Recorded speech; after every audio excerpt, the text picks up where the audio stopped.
السلام عليكم ورحمة الله وبركاته. النهاردة ان شاء الله هنعمل الكنافة المحشية مكسرات، وهنعمل الكنافة اللي هي صوابع، الجلاش المحشي كنافة ومكسرات برضو. هنقول لكم بقى الطريقة واحدة واحدة، ونقول الطريقتين عملنا فيهم ايه بالظبط. تعالوا نبدأ مع بعض كده، بسم الله. ونبتدي الطريقة. اول حاجة واول خطوة معايا عملتها هي حطيت الشعرية اول ما جيت بيها من السوق. حطيتها فين؟ حطيتها في الفريزر عشان تجمد.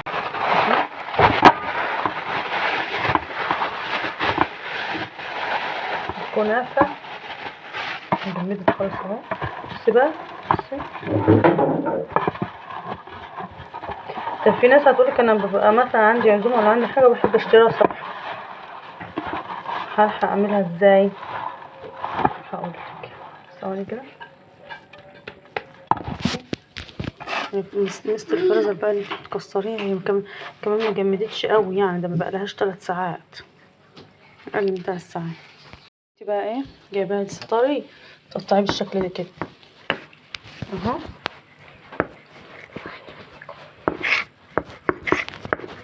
انك تقطعي السكينه بارده جدا جدا جدا. الطريقه تانية بقى ايه المعتاده بتاعتنا، ان احنا بنعمل ايه كده اهو.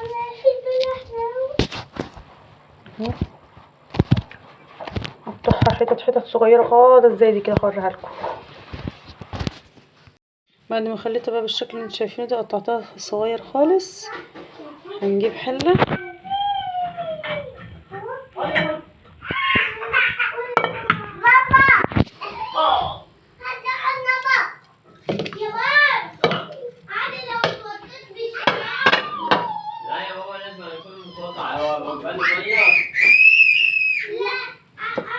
اهو. انا عاوزه الكميه دي بس.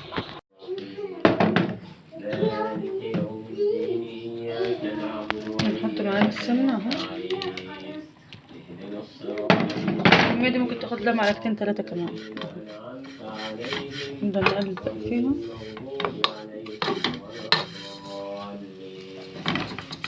نقلب فيها لحد ما تاخد اللون اللي انا عاوزاه.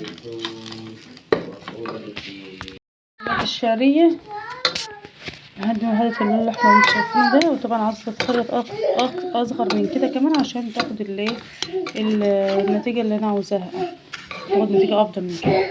سيبها تبرد بقى شويه. الكنافه بقى بتاعت الصينيه عملت ايه؟ اللهم صل وسلم على سيدنا محمد. هي دي يا جماعه. حطيت عليها شويه سكر وحطيت السمنه بتاعته، فضلت ابس فيها لحد ما وصلتها بالشكل ده. اختصارا للوقت خدت نص الكميه حطيتهم في الصينيه، وتجيبي قعر كوبايه وتفضلي تسويها كده في الصينيه. اختصارا للوقت اهو. بصوا بقى سمكها عامل ازاي، كانت هشه خلاص، كانت هايشه في الصينيه. فضلت اعملها كده بالكوبايه لحد ما ايه وصلتها للقوام اللي انتوا شايفينه ده. هعمل الحشو. الحشو بتاعنا عباره عن زبيب وبش، لو عندك سوداني عين جمل مكسرات. طبعا الحشو ده بتبقى حاجه اختياري اهو، اللي انت عاوزاه كله بتعمليه. احنا كنا والله عاوزين نعملها بالمانجا النهارده، بس طبعا اول مره نعملوها النهارده ايه في رمضان. فطبعا ايه هو دايما يعني العاده ان رمضان بيبقى ليه طقوسات معينه كده، او حاجات معينه بتبقى انت عاوزه تعمليه. ايه الطقوسات المعينه ولا الحاجات المعينه؟ ان انت عاوزه تدوقي طعم رمضان، يعني الحاجات بتاعه رمضان بنفس الطعم بتاع كل سنه. بس ان هو رابط ذهني كده، مرتبط في دماغي ان كنافه يعني بشر يعني زبيب. اللهم صل وسلم على سيدنا محمد. حلف بالقلاش الكميه اللي معانا بتاعه الصينيه التانية. هنحط بس الاول هنا سمنه ندهنها عشان خاطر ايه اللي هيتبقى من الحشو. طبعا اللي انتوا شايفينه قدامكم دي بيضه كده عشان هي زبده على سمنه، زبده فلاحي. عشان اللي يتبقى نحطه على الصينيه بتاعت الايه اللي هي دي. حسب بقى الجلاش اللي انت جايباه نضيف او نوع عامل ازاي، او صبح او في الفريزر. مثلا طلعته من الفريزر قدرت منه شويه دول، هنمسك القلاشايه ندهنها بفرشه زي ما انتم شايفين ايه من كل ناحيه. طبعا بصور بايد واحده، ثواني هدهنها بس. تدهنها بالسمنه كده. جايبه الحشو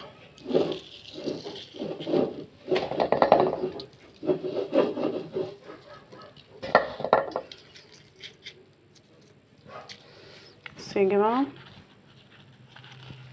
انا حشيت دول عشان بعمل بداية الاتنين، لكن انا عشان اصور واوريكم فمش عارفه. ثانية واحدة كده، يمكن اعرف اوريكم وانا لفتها ازاي. هو لفافنا مش هياخد حاجة عموما، انا مش عارفة بس الف فيديو. بصوا اللي هيتهدر ده عشان هخليه ام علي اهو. طبعا يا جماعة ايه لفتهم وحطيتهم في الفرن. مش عاوزة اقول لكم بقى ايه، اللهم صل وسلم على سيدنا محمد. عمال ما لفتهم كانت الدنيا اتدربكت حواليا. اللهم لك الحمد يا رب، الحمد لله على كل حال. ابني خلاني ساهية معاكم واعمل حاجات. كسر لي الكوبايات كلها، ادي كوباية وادي كوباية اهو، مش هتقف عمرها ماشي. وادي حاجات اهيت. الحمد لله على كل حال. المهم احنا عملنا الكنافة وحطيناها، وعملنا الصوابع دي كمان، والورق اللي استنى عملناه ام علي اهو كمان ينشف ام علي من الازاز. هتحمر بقى من تحت. طبعا لفيت اللي مكنتش عارفه اصور وانا بلف مع حتى اللينج رايت، مش عارفه اصور بيه دلوقتي يعني حاليا مش متاح.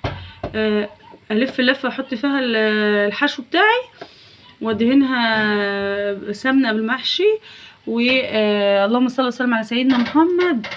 ما انا ما خلصت حطيت عليها سمنه من الوش ومن القعر كده، يعني دهنتها كده بالفرش اهي. دي لسه هتنزل مكانها، وديت برضو اهي عملت فيها نفس الخطوات اللي انا عملتها هنا برضو.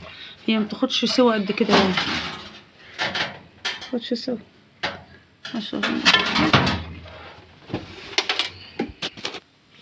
سيبها بقى لما تستوي. طلعنا القلاش خد اللون ده. لو عاوزين تدوله لون مختلف عن اللون دوت ممكن تحطوه تحت الشوايه بالظبط. هنبتدي بقى كده نسقيه كل ناحيه اهو. طبعا السكر انا عاملاه من امبارح، حاطه كوبايتين سكر عليهم كوبايه ونص ميه، عشان كده تلاقيه معايا تقيل اهو. بصوا تقيل ازاي، تقيل اكنه مثلا ان انت حاطه عليه اللي هو اسمه ايه ده اللي بيقولوا عليه اللي زي العسل الجلوكوز يعني اهو.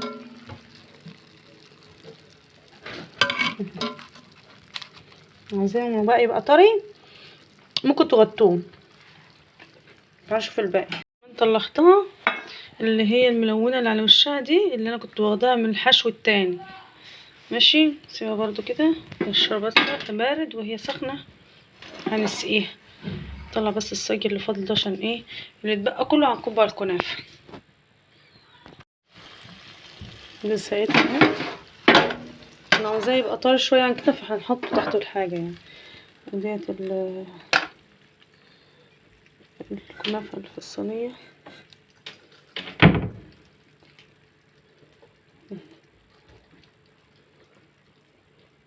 تقيله ازاي، الشربات تقيل خالص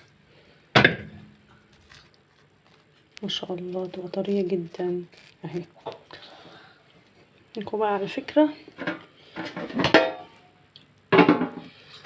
هننقل ده هنا نحط غطا واحد عشان عاوزه كل حاجه تبقى ايه تبقى بارده.